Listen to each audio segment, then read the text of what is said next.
Hey Grownups, I have something exciting to share with you. There's a brand new kids podcast out now that I think you're going to love. It's called Mysteries About True Histories. This show is perfect if you love adventures, solving riddles, and maybe even some wacky math problems. But I need a little help from some new friends to tell you more. Max and Molly, take it away. From the creators of Who Smarted, Starglow Media, comes a brand new podcast called Mysteries About True Histories. Does that sound serious enough?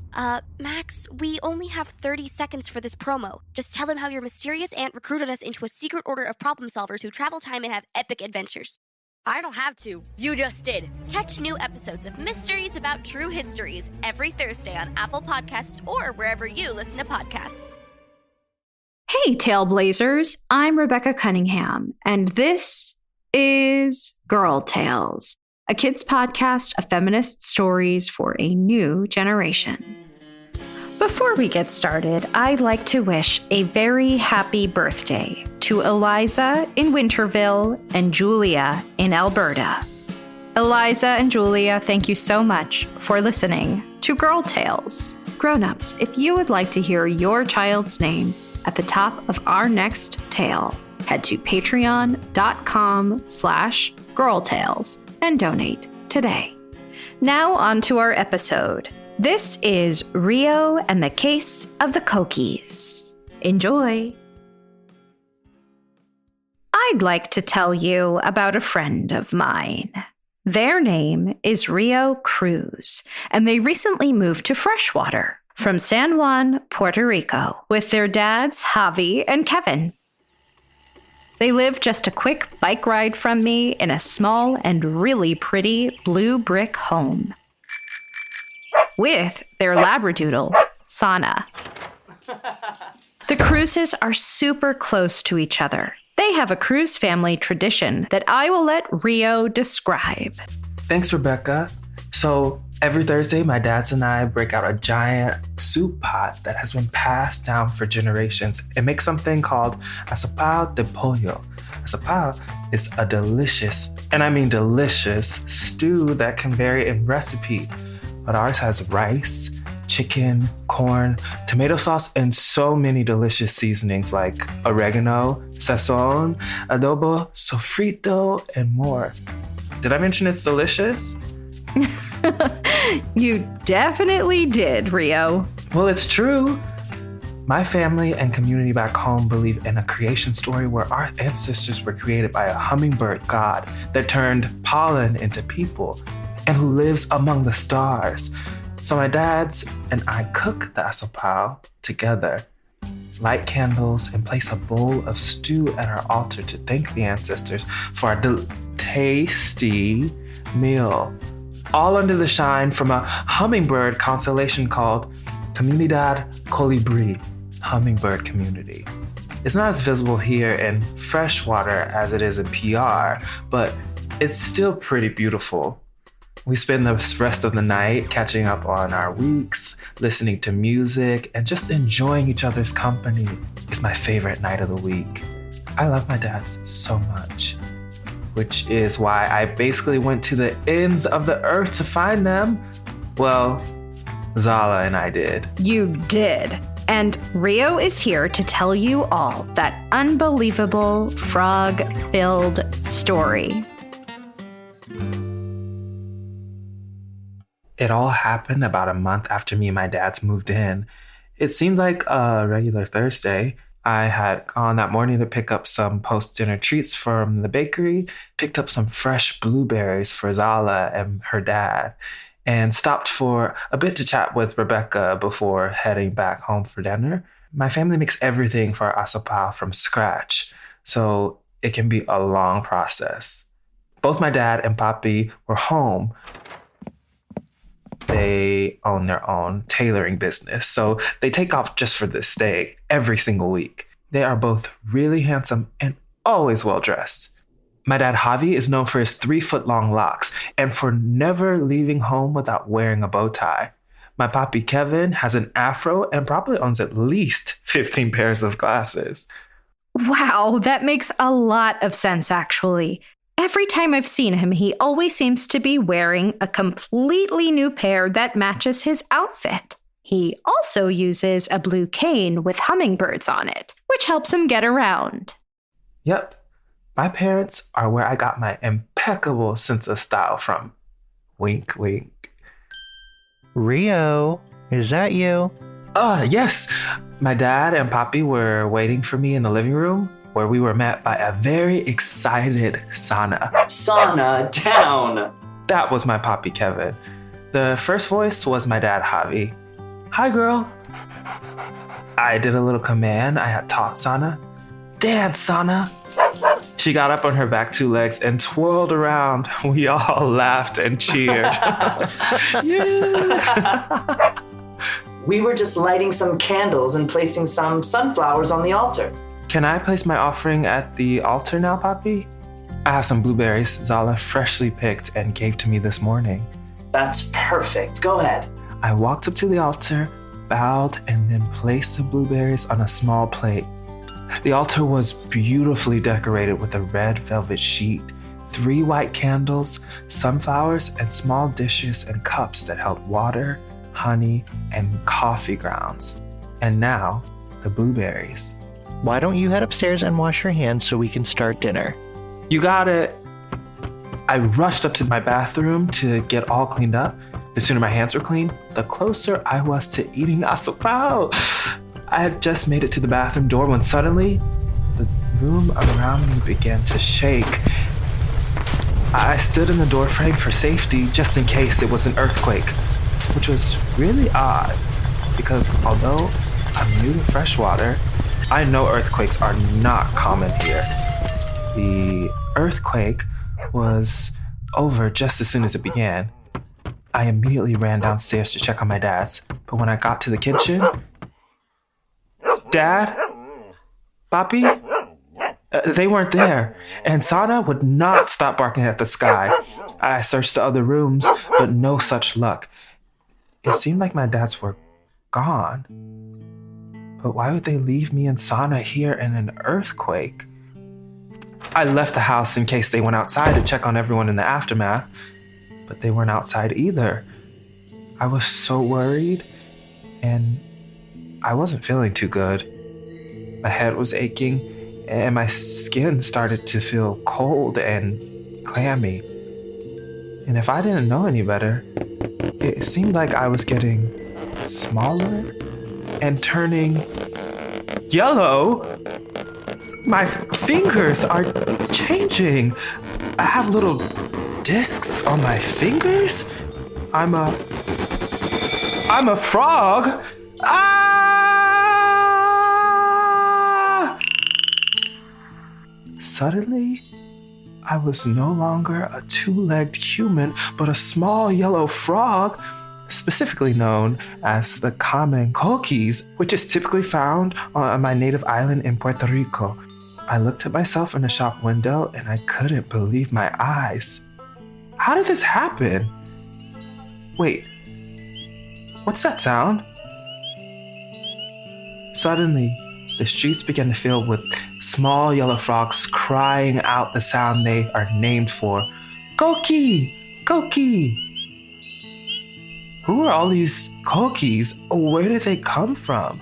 I hopped over to one that was nearby. Hello? Can you understand me? It's Rio. Rio Cruz? Rio, it's me, Zala. And the other frogs are a bunch of kids from town. Did you feel that earthquake? I sure did. I was looking for my dad's when all of a sudden I turned into a Coquí. You were looking for your dads? Are they missing? My dad is missing too. It was all very strange, but we knew the earthquake, the missing parents, and the kids of Freshwater turning into Coquís. It had all been related. It all had to be related. And we had to get to the bottom of it. That's when it hit me. Zala and I could use Sana to track down our dads by following their scent. If we could get her to trust us first, We raced back to Rio's house as fast as our little frog bodies could take us and grabbed one of my dad's bow ties to bring to Sana. Sana took one look at us and started growling. She must have thought we were stealing my dad's bow tie. Then I got another idea, a way to prove it was us. Sana, dance. She did a twirl and then gently nudged us with her nose. Sana, Dad and Papi are missing. So is Zala's dad. Sana pointed her nose up toward the ceiling again. Did my dad get pulled through the ceiling? How? Can you take us to them? She sniffed the bow tie and then bent down so we could climb on her back. I always thought it would be fun to hitch a ride on a dog. I never thought this is how it would happen. Sana started sniffing the ground and carrying us through town. She took us past the town square, the bakery, and even past Zala and her dad's cabin. Right to the edge of the forest. Normally, the forest doesn't scare me as much. But since I was a 2-inch long frog, it looked much bigger and darker and creepier than usual. But if that's where my dad's and hopefully everyone else's parents were, then we needed to go in. I gave Sana a soft pat to tell her, go on, and we kept going deeper and deeper into the trees. In the distance, we could still hear the Coquís kids crying, Coquís! Coquís!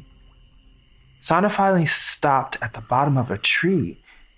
Everything was quiet except for a faint cry above us. It sounded different than the cry of a Coquís. It sounded like a human. Zala and I used our new frog feet to carefully climb up the tree. It felt like forever, but we used our size to our advantage and crept up so whoever it was that was crying wouldn't spot us. When we reached the top, we saw a gigantic nest.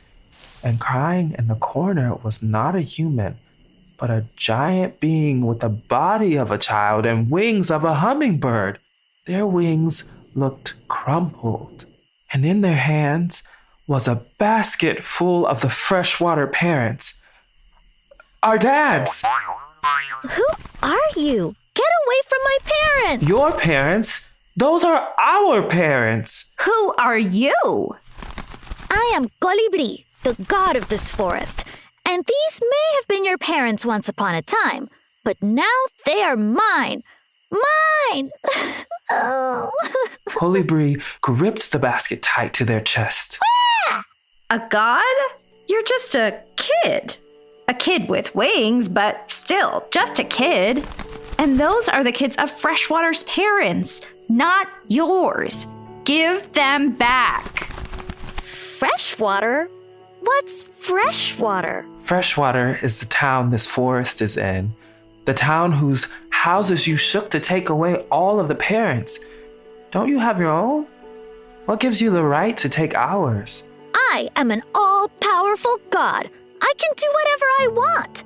Leave my forest now, before I throw you two little frogs out. I don't think so. And you didn't answer my other question. Don't you have parents of your own? Where are they? My parents are... well, they are... I don't know. Whatever anger we felt started to dissolve. Deep down, this all-powerful God was just a kid who was missing their parents. We knew what that was like, and we knew we could use that to our advantage. You don't know where your parents are? How did you get here? It was around a week ago. The last thing I remember is flying with my parents. And then suddenly, I was struck by something fast and bright. I tried to grab onto my mother, but I only tugged on one of her feathers. Then I was falling so far down, it felt like centuries. And I landed here, with my wings broken and no memory of where I used to be. All I knew was that I wanted to go back home, wherever that was. I thought my parents would come and get me, but no one came. Since I am stuck here forever, apparently, I built myself this nest and decided I would get myself some new parents. Your town has loads of them, so there's bound to be some good ones for me. I just have to look through them and choose. And now all of you are Coquís, so you don't need them anymore. But we don't want to be Coquís. We want to be ourselves again and to be with our parents. Don't you? You said so yourself. You miss your parents. And so do we. What if we helped you find your family? Would you make everything go back to normal? You do that for me? You'd help me find my parents? Of course. Everyone deserves to be safe at home with their families. But you have to promise to change everyone back. Promise? I promise. Colibri flew us back down to Sana, our helpful little sniffer. Although we were still Coquís, so I guess she was our helpful big sniffer. We explained the plan to Sana, getting her to smell Colibri's mother's feather in the hopes that she would lead us right to their parents. We climbed onto Sana's back with Colibri following close behind with the basket in their hand. We ran out through the forest, back past Sala's cabin, the bakery, and the town square, right to my backyard. What are we doing here? It was dark out by now, and the moon was shining brightly. The sky was freckled with stars. Was Sana confused? How could Colibri's parents be here? Sana raised her head and began to howl at the sky, just like she did when the earthquake happened. What is it, girl? All that's up there is the moon and the Comunidad Colibri constellation. Huh? That's weird. What is it? Where are my parents? You didn't find my parents! There's a star missing. Do y'all see it? Right there. Bottom right. Rio is right. It looks like there's a large gap in the constellation. And that's when it all came together. Colibri falling from the sky, Sana leading us to my backyard, her barking at the stars. Colibri was the missing star in the constellation.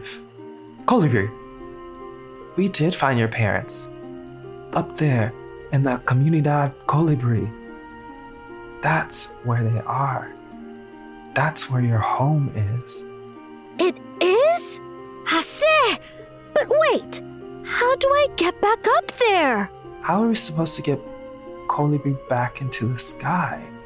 We were just two Coquís, one dog, and one god with no functioning wings to be found. And it wasn't like we had a jetpack or a trampoline that could get them home. What could we do? You know? There's a song my dad used to sing to me when I was really little that reminds me of this. Maybe it will help us find an answer? It's worth a shot. It's called Comunidad Colibri, like the constellation. Colibri, colibri, high in the tree. Cry no more, happy you will be. Colibri, colibri, you'll fly again, you'll see.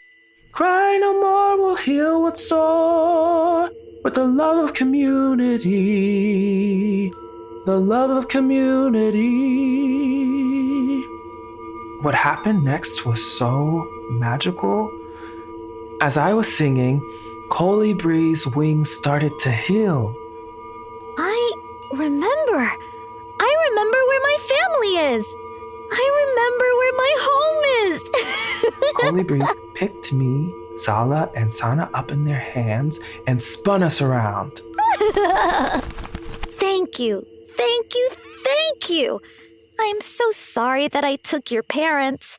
I was sad and confused, but I should have asked for help. A promise is a promise. I will return all of the kids and parents back to normal and back to their homes. Colibri waved their hands over the basket and it disappeared, leaving in its place Dad! Poppy! Dad! Our dads were back, and we were no longer Coquís. We ran to give them a big hug. Then we all stood and watched as colibri fluttered their wings and flew higher and higher, getting smaller and smaller until they took their place back in the sky. Thank you! The gap in the Comunidad Colibri constellation was filled once again with a beautiful star that almost seemed like it winked at us. I was so glad to have my dads back, and they were glad to be back. They were so grateful to me, Sana, and Zala that they invited Zala and her dad over to celebrate with us. We were up pretty late, cooking the asopao and chatting and finally placing a bowl of asopao at our altar. We finished the night by standing under the stars, feeling oh so thankful for our friends, families, ancestors, and delicious stew.